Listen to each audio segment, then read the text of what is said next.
एक normal biology classroom में 3 प्रजाति के स्टूडेंट्स पाए जाते हैं। पहला, जो खुद डेस्परेटली डॉक्टर बनना चाहते हैं, मेडिसिन में अपना करियर बनाना चाहते हैं। दूसरा, 2 धारी तलवार वाले PCMB स्ट्रीम वाले, अगर डॉक्टर ना बने तो इंजीनियरिंग का उनके पास ऑप्शन होता है। और तीसरा कैटेगरी उन छात्रों का होता है जो खुद डॉक्टर नहीं बनना चाहते, बट उनके घर वाले डेस्परेटली चाहते हैं कि वो डॉक्टर बने और उन्हें जबरन बायोलॉजी के क्लासरूम में धक्के दे दिया जाता है। बोर्ड एग्जाम में ऐसे ही छात्रों के फेल होने के चांसेस ज़्यादा होते हैं, क्योंकि वो कभी भी बायोलॉजी में इंटरेस्ट नहीं लेते और साल भर उन्होंने बायोलॉजी में पढ़ाई नहीं की होती है। जिनको बायो में फेल होने का डर है, यानी कि 70 में 23 मार्क्स लाना भी आपको मुश्किल प्रतीत हो रहा है, तो आपको प्रीवियस ईयर क्वेश्चंस का सहारा लेना चाहिए। लास्ट 5 to 10 ईयर्स के क्वेश्चन पेपर आप निकाल लो और देखो कि उसमें 3 मार्क्स के और 5 मार्क्स के क्वेश्चन किन टॉपिक से पूछे गए हैं। कम से कम उन टॉपिक्स को बचे हुए दिनों में पढ़ने का प्रयास करो, आप इजीली 23 मार्क्स क्रॉस कर जाओगे। प्रीवियस ईयर क्वेश्चंस के अलावा आपको 2-3 चैप्टर्स भी पढ़ लेने चाहिए, ताकि आप कंप्लीटली पासिंग मार्क्स को लेकर आश्वस्त हो जाओ।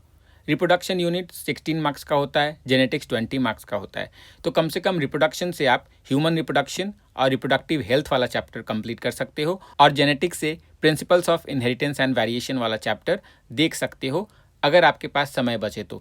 लास्ट 5 to 10 ईयर्स के PYQs करने के बाद अगर आप 2-3 चैप्टर भी पढ़ लेते हो तो दुनिया की कोई भी महाशक्ति आपको बायोलॉजी में बोर्ड एग्जाम में फेल नहीं कर पाएगी। बोर्ड एग्जाम के पर्सपेक्टिव से कौन कौन से टॉपिक्स इंपॉर्टेंट हैं, चलिए अब उस पर नज़र डाल लेते हैं। Sexual reproduction in flowering plant से male and female gametophytes development आप देख लेना, पॉलिनेशन देख लेना, डबल फर्टिलाइजेशन पढ़ लेना, पॉलन पिस्टिल इंटरेक्शन पढ़ लेना, apomixis, parthenocarpy and polyembryony देख लेना। ह्यूमन रिप्रोडक्शन से कम आप spermatogenesis, oogenesis, menstrual cycle, fertilization, placenta formation, parturition और लैक्टेशन को रिवाइज कर लेना। रिप्रोडक्टिव हेल्थ चैप्टर से sexually transmitted diseases, medical termination of pregnancy, then contraceptive methods like lactational amenorrhea और IUDs, इनफर्टिलिटी, IVF, गिफ्ट, इन सारे topics को एक बार रिवाइज कर लेना। Principles of inheritance and variation chapter से सबसे पहले तो मेंडल के laws like law of dominance, law of segregation, law of independent assortment, इनको देख लेना। इसके बाद incomplete dominance, codominance, multiple alleles, inheritance of blood groups, ये सब इंपॉर्टेंट टॉपिक्स हैं। इसके अलावा आपको क्रोमोजोमल थ्योरी ऑफ इनहेरिटेंस पढ़ लेना चाहिए, sex determination in humans, birds and honey bees, linkage and crossing over, sex linked inheritance like haemophilia, colour blindness, Mendelian disorders, chromosomal disorders like Down syndrome, Turner's and Klinefelter syndromes, इन सारे disease के बारे में भी एक बार आपको revision कर लेना चाहिए। Molecular basis of inheritance chapter से हर्षेचेज का एक्सपेरिमेंट, उसका डायग्राम भी देख लेना। इसके बाद DNA replication, transcription, genetic code, translation, और अगर समय बचे तो DNA फिंगरप्रिंटिंग भी रिवाइज कर लेना। इवोल्यूशन चैप्टर से अगर आपने कुछ भी नहीं पढ़ा है तो कम से कम आपको वेरिएशन के बारे में पढ़ लेना चाहिए, टाइप्स ऑफ नेचुरल सिलेक्शन के बारे में पढ़ लेना चाहिए, जीन फ्लो और जेनेटिक ड्रिफ्ट के बीच में डिफरेंस क्या है ये पढ़ लेना चाहिए, हार्डी-विनबर्ग प्रिंसिपल पढ़ लेना चाहिए, एडेप्टिव रेडिएशन और ह्यूमन इवोल्यूशन के बारे में पढ़ लेना चाहिए। Human health and disease chapter से किस प्रकार डिफरेंट डिजीज पैरासाइट्स काउज करते हैं, क्या उसके सिम्टम है, कौन से डिजीज कौन सा ऑर्गेनिज्म काउज करता है, इसे देख लीजिएगा। इसके बाद प्लाज्मोडियम का क्या लाइफ साइकिल है वो डायग्राम देख लीजिएगा।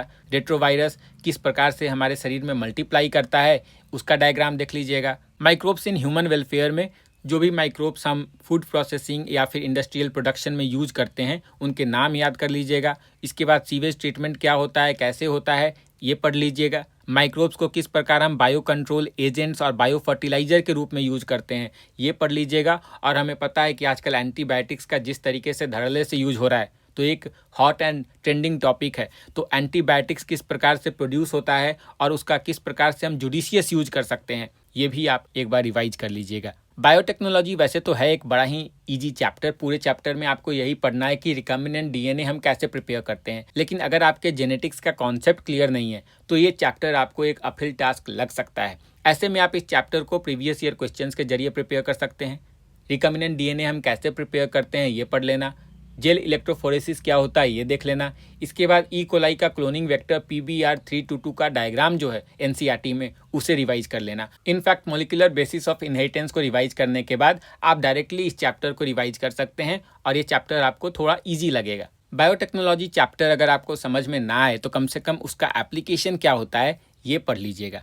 तो किस तरीके से हम जेनेटिकली मॉडिफाइड ऑर्गेनिज्म प्रिपेयर करते हैं, ह्यूमन इंसुलिन या फिर वैक्सीन प्रोडक्शन में बायोटेक्नोलॉजी का क्या यूज है, फिर stem cell technology, gene therapy में बायोटेक्नोलॉजी का क्या यूज है, बीटी क्रॉप्स क्या होते हैं, ट्रांसजेनिक एनिमल्स क्या होते हैं, बायोपायरेसी एंड पेटेंट्स क्या होते हैं। ये टॉपिक्स छोटे हैं और आप इजीली इन्हें प्रिपेयर कर सकते हैं कम समय में। सो इन सारे टॉपिक्स को आपको रिवाइज कर लेना चाहिए। ऑर्गेनिजम्स एंड पॉपुलेशन चैप्टर से population interactions like mutualism, competition, predation and parasitism, इन सारे टॉपिक्स को आपको पढ़ लेना है।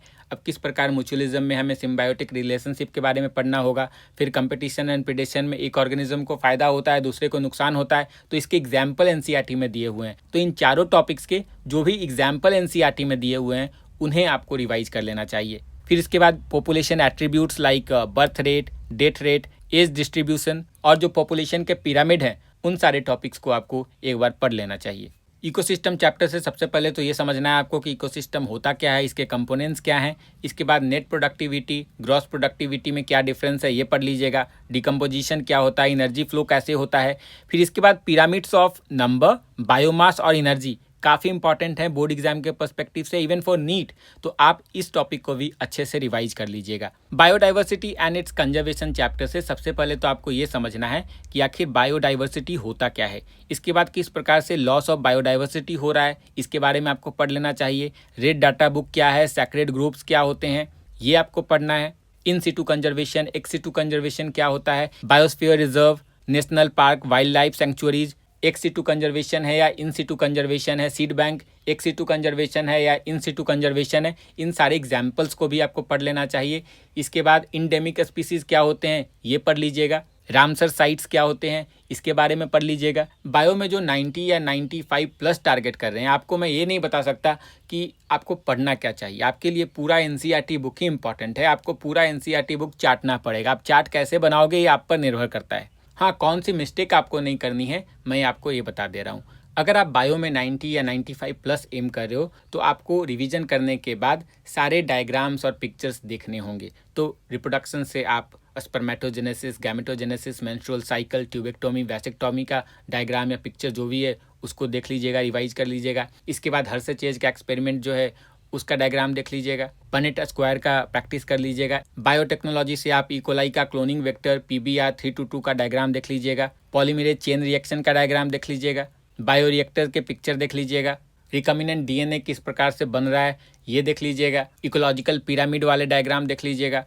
प्लाज्मोडियम के लाइफ साइकिल वाला डायग्राम और फिर रेट्रोवायरस किस प्रकार से शरीर में मल्टीप्लाई करता है ये डायग्राम आपको रिवाइज कर लेना चाहिए। बाकी लोग डायग्राम्स और पिक्चर्स में गलतियां कर सकते हैं, पर जो बायोलॉजी टॉपर्स हैं जो कि 90 प्लस 95 प्लस टारगेट कर रहे हैं वो डायग्राम्स और पिक्चर्स में गलती नहीं कर सकते हैं। अगर आपके 1-2 मार्क्स भी डायग्राम्स के कारण, पिक्चर्स के कारण डिडक्ट हो जाते हैं तो ये आपके लिए डेट्रीमेंटल साबित हो सकता है। इसके बाद इकोलॉजी को आपको इग्नोर नहीं करना है। जो बायोलॉजी में अच्छे होते हैं वो अक्सर क्या करते हैं, reproduction, genetics, biology and human welfare, biotechnology को पढ़ लेंगे और इकोलॉजी को लास्ट के लिए छोड़ देंगे। ध्यान रखिएगा इकोलॉजी से भी 10 मार्क्स के क्वेश्चंस आएंगे। तो अगर आप इकोलॉजी को इग्नोर करोगे तो 4-5 नंबर भी आपके अगर वहाँ से कट जाते हैं तो आपका जो अल्टीमेट एम है कि मुझे बायो में 90 प्लस स्कोर करना है, 95 प्लस स्कोर करना है, तो उस सपने में इकोलॉजी बाधा उत्पन्न कर सकता है।